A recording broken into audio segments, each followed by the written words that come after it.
రైతు సోదరులందరికీ నమస్కారం అండి. మీరు చూస్తుంది రైతన్నకు సమాచారం ఛానల్. నా పేరు వాసు.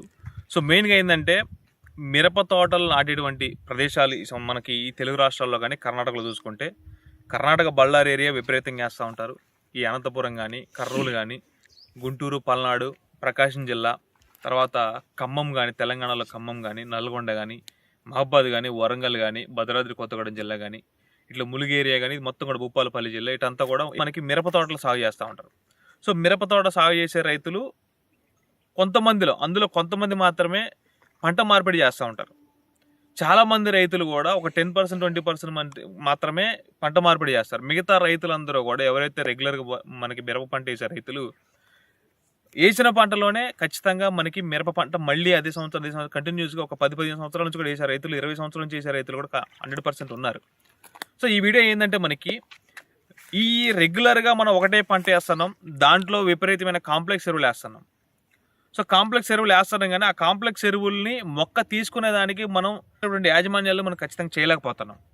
మరి దానికి సంబంధించి మనం ఎటువంటి యాజమాన్యాలు చేస్తే మనం రెగ్యులర్గా ప్రతి సంవత్సరం కూడా ఇస్తున్నటువంటి ఈ కాంప్లెక్స్ ఎరువులకు సంబంధించినటువంటి అవక్షేపాలన్నీ కూడా మనం మళ్ళీ మొక్కకి అందే అవకాశం ఉంది. ఉన్న వాటిని మనం ఎట్లా కరిగించి మనం మొక్కకి అందించాలి, భూమిలో మన కార్బన్ శాతాన్ని ఎట్లా పెంచుకోవాలి, మొక్క వేరు వ్యవస్థ బలంగా పెరిగే విధంగా ఏ విధంగా చేయాలి, తర్వాత మొక్క న్యూట్రిషన్స్ అప్టేకింగ్ పెంచుకునే విధంగా మనం ఏం చేయాలి, ఇట్లాంటివన్నీ కూడా పూర్తిగా మీకు చెప్పే ప్రయత్నం చేస్తా. కాంప్లెక్స్ ఎరువులు వేస్తాం. కాంప్లెక్స్ ఎరువులు ఒకటే కాదు, వాటితో పాటు ఇంకేమి వేయటం వల్ల మనకి మొక్క అనేది బలంగా పెరిగే అవకాశం ఉందనేది మీకు ఖచ్చితంగా చెప్తా. మిరప వేసే ప్రతి రైతుకు కూడా ఈ వీడియో ఉపయోగపడుద్ది. చివరి వరకు చూడండి. నచ్చితే లైక్ చేయడం మర్చిపోకండి. తోటి రైతు మిత్రులకు షేర్ చేయండి. ఇట్లాంటి ఇన్ఫర్మేషన్ తెలుసుకోవాలి ప్రతి రైతు కూడా. సో మెయిన్గా ఏంటంటే మిరపతోట వేసినామా పైన మందులు స్ప్రే చేసినామా కాదు, కింద మనం ఏ విధమైన సాయిల్ని మనం ఎట్లా బలంగా తయారు చేసుకుంటే అట్లనే మనకి ఈల్డింగ్ అనేది వస్తుంది. సాయిల్ని మర్చిపోయి పైన స్ప్రేయింగ్లు ఒక్కటి కొడితేనే మనకి పంటల దిగుబడి అనేది రాదు.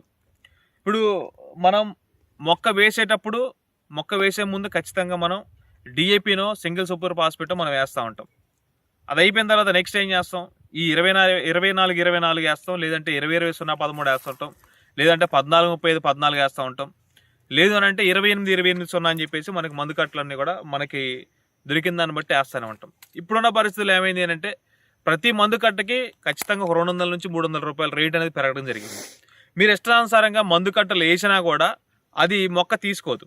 అదంతా కూడా వేస్ట్గా మనకు సాయిలో కలిసిపోతుంది, భూమి చౌడుబారిపోతూ ఉన్నాయి మెయిన్గా. సో మరి వీటిని తగ్గించుకొని వీటి ద్వారా మనం వేసేది కొద్దిగా కూడా అది 100% మొక్క తీసుకునే విధంగా ఉండాలి అని అంటే మనకి హ్యూమిక్ యాసిడ్ అని, ఫల్విక్ యాసిడ్ అని, తర్వాత సీవీడ్ ఎక్స్ట్రాక్ట్, ఎల్గల్ ఎక్స్ట్రాక్ట్ అని, తర్వాత మనకి అమినో యాసిడ్స్ అని చెప్పేసి ఒక 4 రకాల పోషకాలు అని చెప్పుకోవచ్చు. ఇది ఒక టైప్ ఆఫ్, ఈ 4 కూడా ఇది ఒక టైప్ ఆఫ్ పోషకాలు. 8 రకాలు ఉన్నాయి. ఈ 4 రకాలు మనకు ఉపయోగపడతాయి వీటిలో మెయిన్గా. సో ఈ 4 మనం ఎట్లా వాడాలి, ఈ వాడటం వల్ల ఏ విధంగా ఉపయోగపడతాయి మనకి మెయిన్గా చూసుకున్నట్లయితే ఈ 4 కాంబినేషన్స్గా వాడటమే చాలా మంచిది. ఈ 4 కాంబినేషన్స్ ఎప్పుడు వాడాలి, మొక్క వేసిన ముందు నుంచి అంటే చివరి దుక్కి నుంచి కూడా తర్వాత 60 రోజుల దశ వరకు కూడా మనం వాడుకోవచ్చు.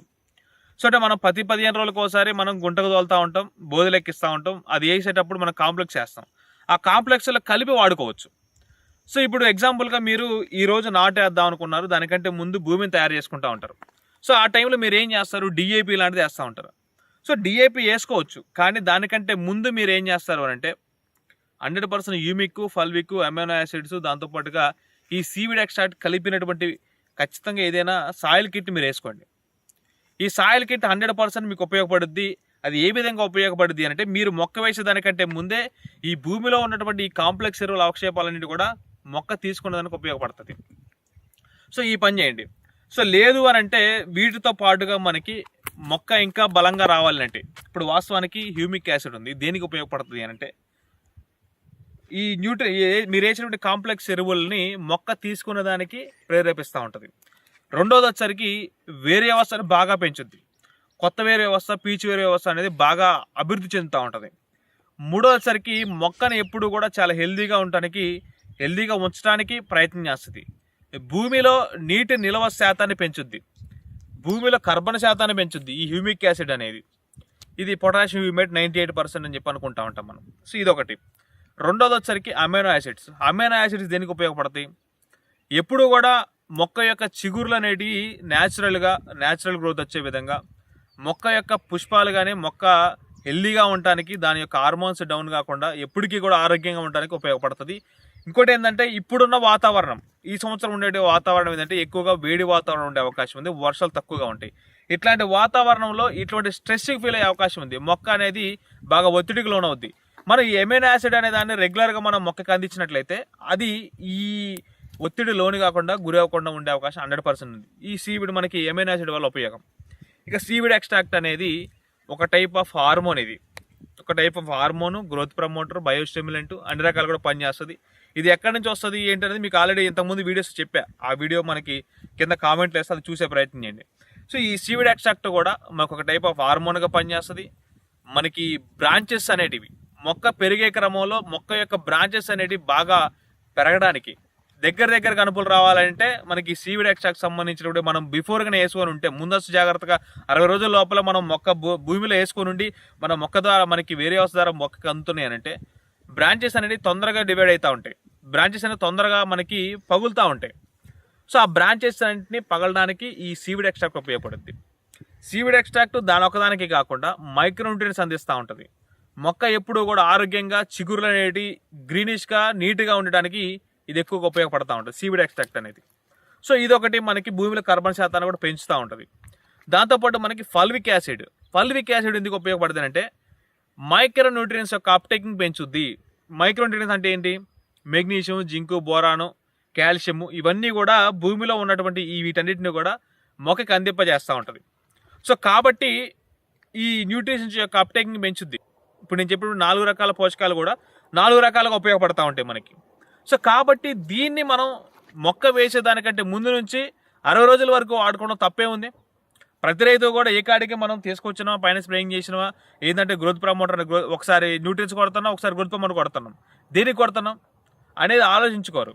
కానీ వీటన్నిటిని కూడా సమపాళ్లలో మీరు వేసిన కాంప్లెక్స్ ఎరువులతో పాటుగా వీటిని వేసినట్లయితే మీరు వేసిన కాంప్లెక్స్ ఎరువు ఒక బస్తా అయినా కూడా 100% మొక్క తీసుకోవడానికి ఉపయోగపడుతుంది. సో కాబట్టి ప్రతి రైతు కూడా మల్చింగ్ పేపర్ వేసి డ్రిప్ వేసుకున్న రైతులకి అయితేనేమో మీరు డ్రిప్ ద్వారా అందిస్తూ ఉంటారు. లేదు అని అంటే సాయిలు మీరు గుంట తోలేసి ఎప్పుడు బోధలు ఎక్కించుకున్న రైతులు అయితేనేమో మీరు దీని ద్వారా కాంప్లెక్స్ ఎరువులు కలిపేసి వాటిల్లో ఇచ్చేస్తూ ఉంటారు, కాంప్లెక్స్ ఎరువులు కలిపి ఇచ్చేస్తూ ఉంటారు. సో ఈ 2 రకాలు కూడా ఎప్పుడైనా కూడా ఈ 4 పోషకాలని మీరు మొక్కకి అందించినట్లయితే 100% మీరు మంచి దిగుబడులు సాధించవచ్చు. ఈ సంవత్సరం ఉన్నటువంటి వాతావరణాన్ని కూడా మీరు ఎదుర్కోవచ్చు. ఎవరైతే వీటన్నిటిని కూడా జాగ్రత్తగా వాడే రైతులు ఎవరైతే ఈ సాయిల్ కిట్ని 100% ఈ సాయిల్ కిట్ రూపంలో వాడే రైతులు ఎవరైతే ఉన్నారో 100% మీ తోట 100% బాగుంటుంది. అది మనకు ఖచ్చితంగా నేను చెప్పగలను. సో దీనికి సంబంధించిన ఇంకా సమాచారం అనేది నెక్స్ట్ వీడియోస్లో మనం చూసుకునే ప్రయత్నం చేద్దాం.